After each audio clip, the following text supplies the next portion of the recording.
3,15. Porém, inimizade entre ti e a mulher, entre a tua descendência e o seu descendente. Este te ferirá a cabeça, e tu lhe ferirás o calcanhar. Aqui, nesse versículo bíblico, está a primeira profecia da Bíblia. E neste versículo bíblico, nós vemos o Senhor amaldiçoando a serpente, a quem o diabo usou para enganar a Eva.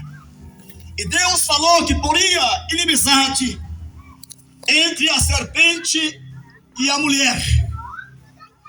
E a Bíblia diz que a semente da serpente iria perseguir a semente da mulher. Quer dizer isso?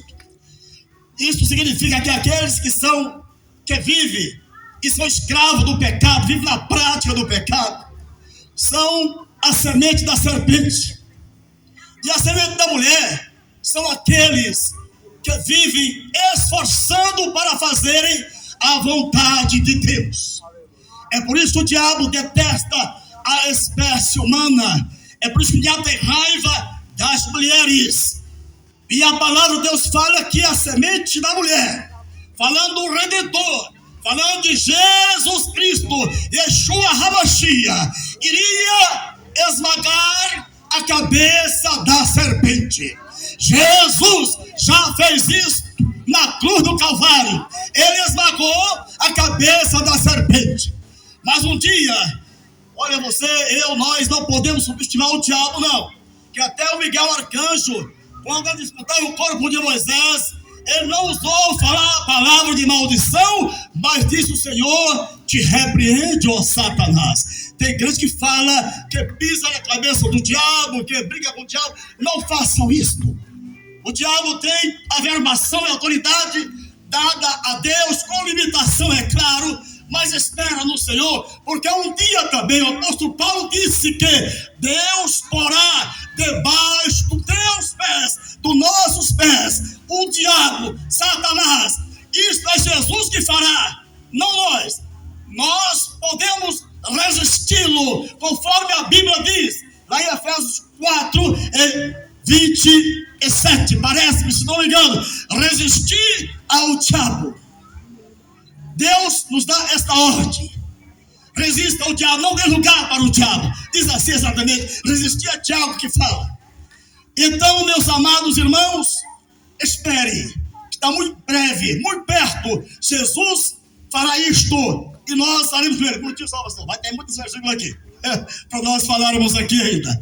Então, este Jesus Cristo, ele destruiu a cabeça do diabo. Quer dizer isto lá na cruz do Calvário?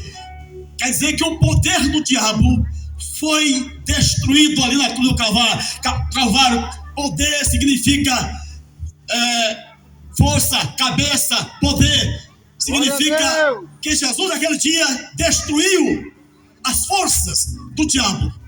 E tudo que ele faz hoje é com permissão de Deus. Aliás, sempre foi, né? E sempre será. E continuando, irmãos, eu quero que leia também em Deuteronômio, pastor, 18:15.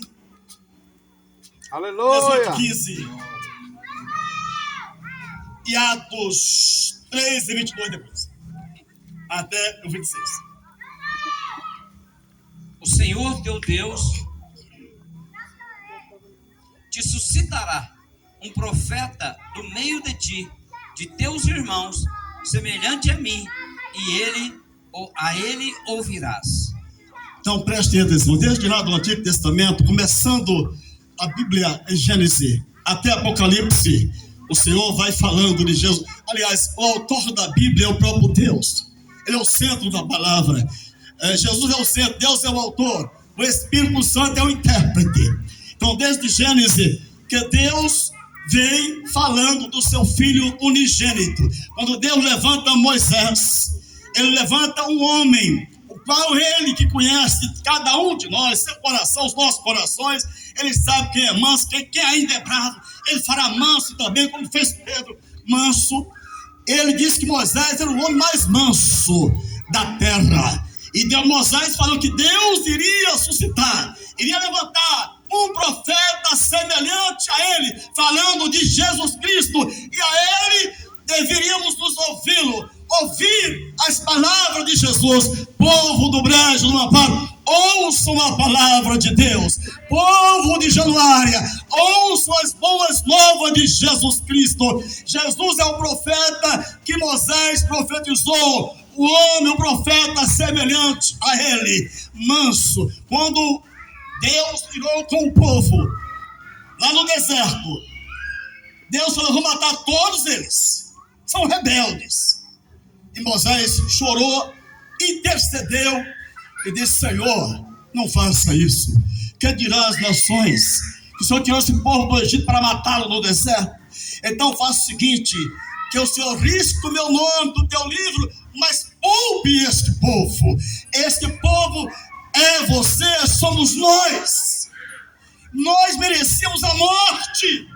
Deus iria fazer conosco o que quis fazer lá no deserto com o povo, mas Jesus Cristo, ele entra na presença do Pai e fala: eis-me aqui, Pai, eis-me aqui, envia-me, e dê uma chance, dê uma oportunidade para que muitos escapem das garras do inferno, das malhas do pecado, porque eu vou para libertá-los. Leu? Aleluia. A outra parte é Atos 3, 22 ao 26. Está replicando o que Moisés, o Pedro replicando o que Moisés falou. Olha, nem precisa ler isso aí, eu já falei já. Vamos passar para frente, para ganhar tempo, senão não vai dar tempo. Agora leia em Isaías 7, 14, Isaías 9 e 6. Isaías 7, 14. E 14. Eu vou chegar lá, viu? Eu sei que o senhor é bom, é biblicista. Tem os pastores que falam: achou, não achou? Escola bíblica dominical. Isaías 7,14. Portanto, o Senhor mesmo vos dará um sinal. Eis que a virgem conceberá e dará à luz um filho, e lhe chamarás Emanuel. Este é Jesus, o Yeshua HaMashiach, a Virgem Maria. Jesus profetizou o Isaías cerca de 700 e poucos anos antes de Maria nascer, de Jesus chegar nesse mundo.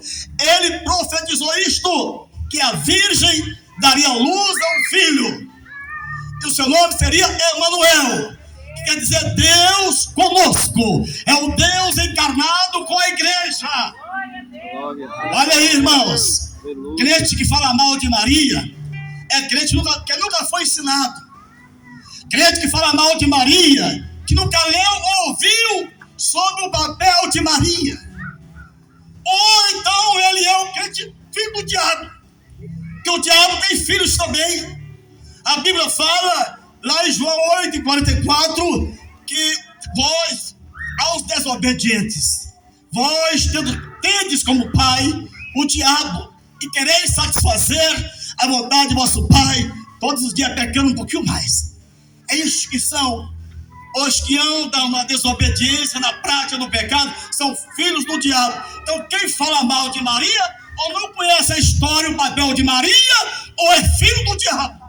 Porque Maria, entre as mulheres, ela é a mais bem-aventurada. A Virgem deu luz ao filho. E se vocês quiserem conhecer Maria, você não pode venerá-la, você não pode idolatrá-la, você não pode clamar em nome dela. Você tem que clamar Jesus. O único mediador é Jesus. Jesus Cristo. Jesus Cristo. Ele é o único mediador. Ele é o filho da Virgem. E nós um dia iremos abraçar Maria lá na glória, lá na Nova Jerusalém. Estejam preparados para isso. Vamos conhecer. E ela vai explicar para você naquele dia como foi tudo aquele negócio. Ela é uma jovem, uma menina, sendo visitada por um anjo, o anjo Gabriel, e fala: não temas, mulher agraciada, que tu darás à luz a um filho, e o seu nome será Emanuel, e ele vai salvar o teu povo. Aleluia. Então prossegue aí, pastor. Isaías 9:6. Esse é Jesus. Estou aqui para falar de Jesus Cristo. 9:6. Aleluia. Vai, estamos chegando. Aleluia. Porque um menino nos nasceu, um filho se nos deu. O governo está sobre os seus ombros, e o seu nome será maravilhoso, Conselheiro, Deus forte, Pai da eternidade e Príncipe da paz. Aleluia. Aleluia. Esse é Jesus. O Filho nos nasceu. Um filho se nos deu. E o seu nome será maravilhoso. Ele é maravilhoso. Conselheiro. Ele te aconselha a olhar para Ele. Ele te aconselha a olhar para a vida. Lá em Deuteronômio 28 fala: eis que eu proponho diante de vós a vida e a morte, o mal e o bem. Escolha a vida e viva. Ele te aconselha a escolher a vida. Só há dois caminhos. Um é íngreme para o alto, o outro é o despenhadeiro para o inferno. Ele é que te aconselha a entrar pela porta estreita, pelo caminho que vai para o céu. Jesus Cristo, Conselheiro, Pai da eternidade. A eternidade Ele criou, então Ele é Pai. A eternidade é só um relógio espiritual. Ele é eterno, então Ele é o Pai da eternidade e é o Príncipe da paz. Você que não tem paz, tem pessoas que até querem desistirem da vida, porque a vida, ela leva-nos a experimentar muitas adversidades tais que leva a nos desmotivar às vezes, até de continuar vivendo. Mas quem tem Jesus do lado, quem tem Jesus como protetor, como guia, como salvador, Ele traz paz no coração. E quando já pensa que é o fim, Ele vai falar: agora é o começo. É agora que eu vou enfrentar as adversidades, porque o maior está comigo e o diabo vai cair por terra. E Ele é aquele que traz. O que é paz? Paz é o estado de espírito. Você pode gozar dessa paz em meio às maiores adversidades. Amém? Amém. Leia, pastor, Romanos 8,16. Glória, meu Deus. Tô chegando, tá chegando.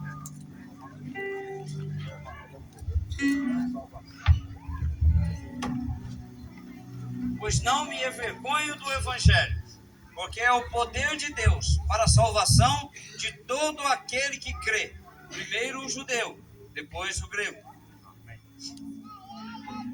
Olha aí, o apóstolo Paulo, eu até havia citado esse fato aqui já antes, né?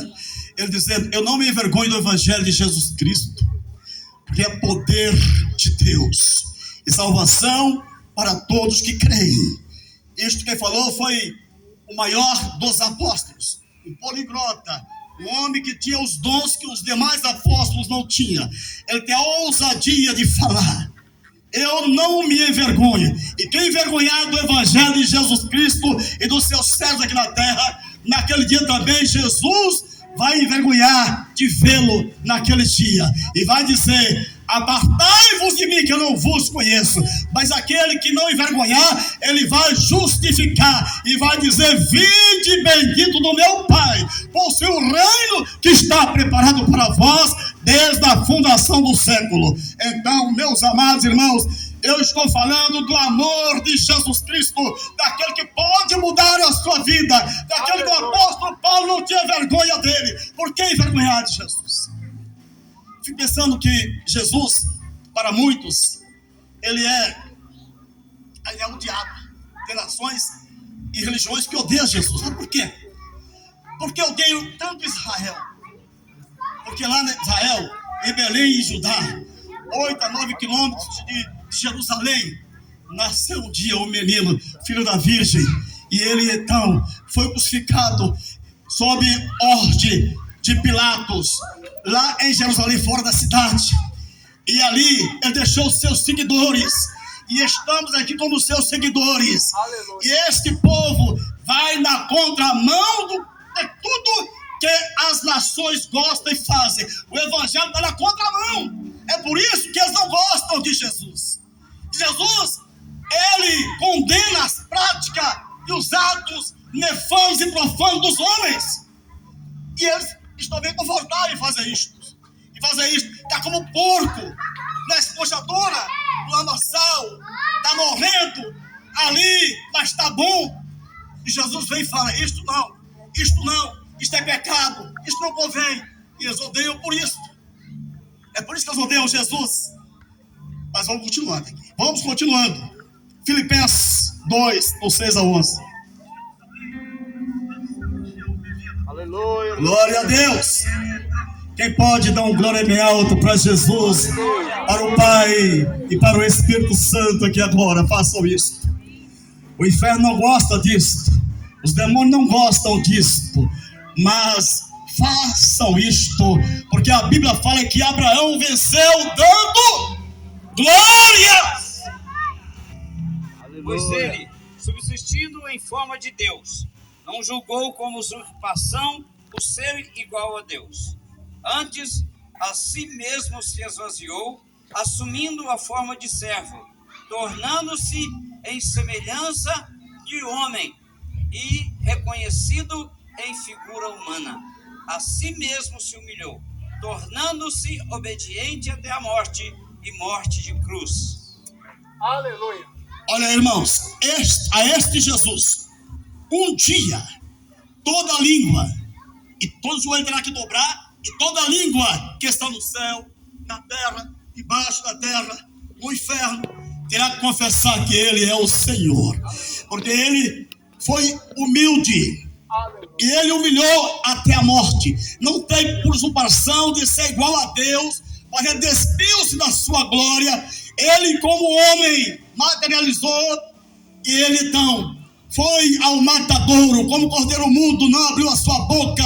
E a Bíblia fala: por esta razão Deus deu a Ele o nome soberano que está sobre todos os nomes. Jesus é o nome odiado pelas nações, porque as nações estão debaixo do poder dele. Queira ou não, quem manda é ele. Ele pode mandar chuva, ele pode cortar a chuva, ele pode render o sol, ele pode aquecer o sol. E as nações dependem de tudo isso. E tudo isso quem pode fazer é Jesus. E a Bíblia fala: feliz a nação cujo Deus é o Senhor. Aplaude a Jesus, que nós declaramos o brejo do amparo, Januária, ao Senhor. Deus é o Deus de Januária, é o Deus do brejo. Aplaude a Deus, que vai mudar a sorte desta cidade e deste lugar. É um dia aí muito perto, januarense e povo do brejo terão orgulho de dizer: eu sou januarense, porque Januária terá um novo tempo de prosperidade, porque o nome de Jesus está invocado sobre ele. O nome de Jesus está sobre Januária e sobre o brejo do amparo. Glória a Jesus. 1 Timóteo 5 e 2. 2 e 5, ao contrário.